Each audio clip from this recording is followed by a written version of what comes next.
Hi, last year I released a video talking about some manga that I wish I owned in my collection, and that video did pretty well. So I thought today I'd go through 10 more manga that I wish I owned. Before we jump into any of them, if you want to pick up any of the manga that I speak about today, you should be able to get any, if not all of them, by using the links down in the description to Right Stuff, Book Depository, Forbidden Planet, and Blackwell's. Just head to any of those websites, purchase the manga that you want, and I will get a small cut of any proceeds that you spend at absolutely no extra cost to yourselves. And this really helps out the channel and allows me to buy all kinds of new equipment to improve the quality of the videos. Thank you very much. Let's get straight into it. Now, as you can see behind me, I already have quite a large collection, but there are some series that I really want to pick up. One of the first ones, and probably one of the highest ones on my list, is Blum. I'm going to try and pronounce the mangaka's names for most of these, but if I fail miserably,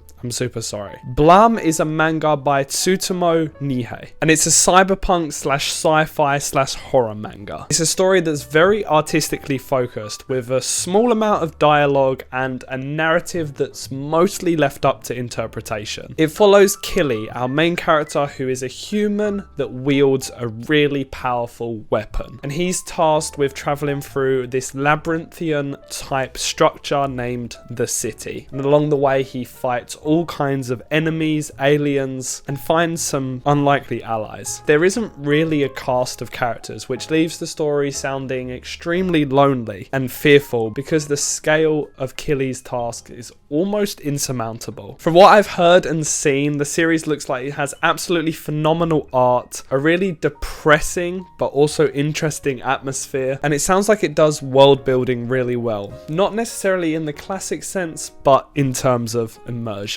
Next up, we've got Planetes by Makoto Yukimura. You may have heard that name before because this is the mangaka of Vinland Saga. This is a hard sci-fi style manga that follows space garbage collectors whose task is to collect all of the rubbish that is floating around in the atmosphere and stop any damage to satellites or other space vehicles, I guess. It's a human-centric character drama that focuses on the realism of what space travel and activities in space would be like. And it follows a main theme of the idea of existentialism, especially when considering humanity's space race and how small they seem when you travel outside of the normal Earth atmosphere. It also focuses around the ideas of greed and ambition, because why are we traveling to space? Why is it so important? And what is the purpose? Next up, we've got Mob Psycho 100, which is a series I actually have the first volume of, but I haven't read it yet. This series was created by One, who is the same mangaka as One Punch Man, and it follows the main character Mob, who has extraordinarily powerful psychic abilities. And it's a manga with a very clear goal in mind. Mob's only purpose is to impress his crush. Through this mission, he is used, taken advantage of, and manipulated for the usage of his powers. Obviously, everyone wants to take advantage of his powers, but Mob has only tapped into a very small amount of what he's capable of because his powers are so strong that they could cause a cataclysmic event. Now, this is a story that I've wanted to read for absolutely ages. I haven't seen the anime, but I believe the anime recently finished. But one of the main drawbacks that's kind of pulled me away from this manga is the art style, because it's very simplistic and basic. Next up, we've got Claymore, which is a series that I'm 90% sure I'm gonna love. It's a dark fantasy manga that is often compared to the likes of Berserk, which is my favorite manga series of all time. It's set in a world where humans have to share their inhabitants with these creatures named Yoma, and these Yoma often feast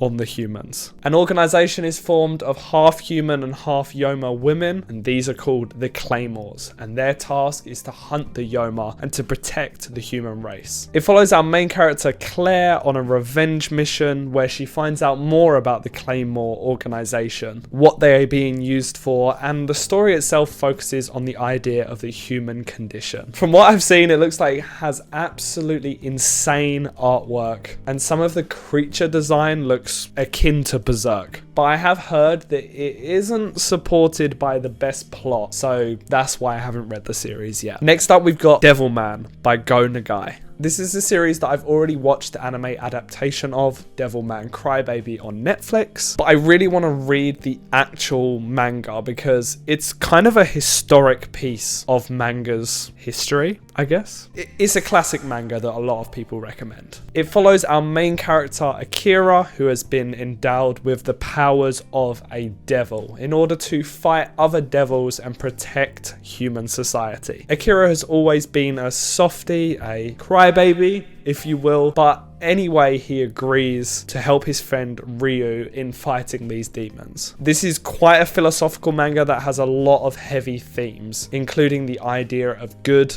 versus bad, the nature of mankind, the fragility of institutions, and the story itself is very anti-war and subscribes to the ideas of not giving in to fear and prejudice. Next up, we've got Hell's Paradise by Yuji Kaku. Now, this one I also own the first volume of, and once again, I'm yet to read it. This story follows a group of criminals who are tasked by the Shogun of Japan to find the elixir of life, and to do so, they're sent to a deserted island where this elixir is apparently located, and they have to fight their way through to try and get this. In doing so, they will receive a pardon for their crimes. The criminals are some of Japan's worst, including the main character, who is a shinobi assassin. The manga itself is very survival based. It shows this group of unlikely allies who are working together to survive the island. And it has a really awesome art style. The covers themselves are some of the coolest manga covers I've ever seen. And the series is very, very high action, as you would expect. Moving along, we've got Slam Dunk by Takahiko Inoue, the mangaka of Vagabond. Slam Dunk is a basketball manga, and it follows our main character who slipped into a life of delinquency surrounded by crime, violence, and gangs, until he meets the girl of his dreams, who introduces him to basketball. He ends up joining the school basketball team alongside 3 new recruits who end up becoming his rivals. And together they take this very little known team to potentially one of the best in Japan. It's a character drama with amazing artwork that has been well renowned as one of, if not the best, sports manga of all time. And from the creator of Vagabond,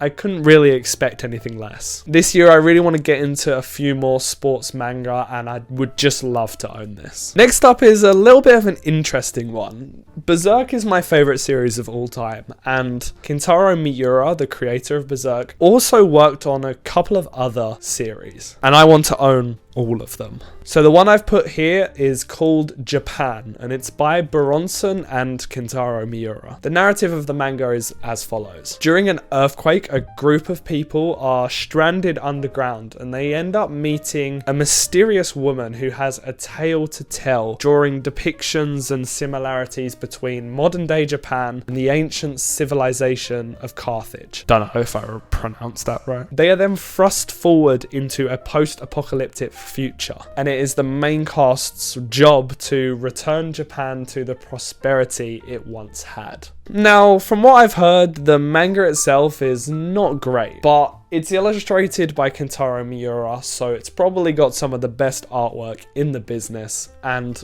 I really want to own it. Our penultimate series is I Am a Hero by Kengo Hanazawa. No idea if I got that one right. I Am a Hero is a psychological zombie survival manga, and it follows our main character who, due to a myriad of mental issues, is delusional and often hallucinates. And he's dumped directly into a zombie apocalypse, that of which he doesn't know whether it's real or not. He ends up watching a horrific car accident where the victim gets up and walks away, and this starts the beginning of the zombie apocalypse. The main character Hideo is forced to survive in this world, and in kind of a fourth wall breaking narrative structure, he believes he is the hero of his own manga, which he is. That's why it's called I Am a Hero, just in case you missed that. The only reason I haven't picked this up yet, because it sounds right up my alley, is because I've heard the ending isn't great, and because of how expensive this series is, I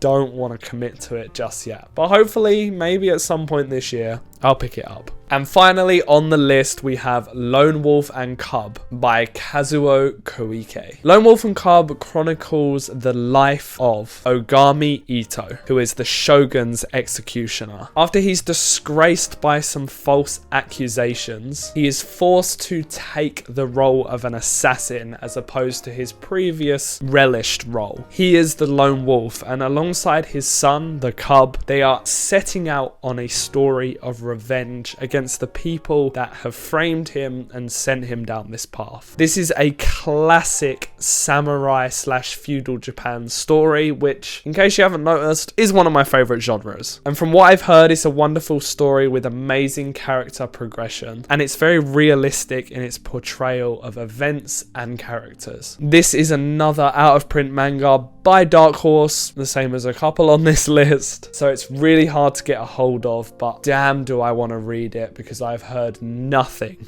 but amazing things about it. And that brings an end to our list of 10 manga that I wished I owned in my collection. If you know about any of the series that I've talked about today and want to discuss it down below in the comments, then feel free to. Or you could just let me know what manga you wish you owned in your collection. As mentioned at the beginning of this video, please be sure to use the affiliate links down in the description. And if you enjoyed the video, please be sure to like, subscribe, and hit that notification bell to be alerted every single time that I upload. Thank you for watching, and I'll catch you in the next one. Bye bye.